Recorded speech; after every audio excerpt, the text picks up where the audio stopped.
முருகன் திருவடிகளே சரணம்.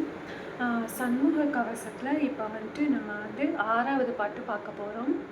ஆறாவது பாட்டு என்ன அப்படின்னா, ஊன் நிறை வயிற்றை மங்கை ஊர்தி ஊன் காக்க, வம்பு தோல் நிமிர் சுரேசன் உந்தி சொலியினை காக்க, குய்ய நாணினை அங்கி கௌரி நந்தனன் காக்க, பீஜ ஆணியை கந்தன் காக்க, ஆறுமுகன் குதத்தை காக்க.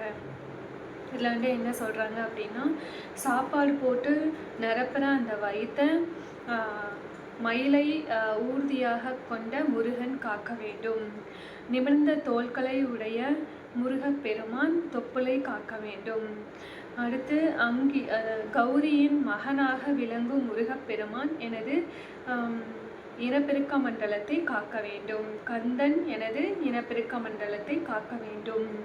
அடுத்து ஆறுமுகன் எனது குதத்தை காக்க வேண்டும். அதாவது மலவாயை ஆறுமுகன் காக்கட்டும். இதுதான் இந்த பாடலோட மீனிங். குருவே சரணம்.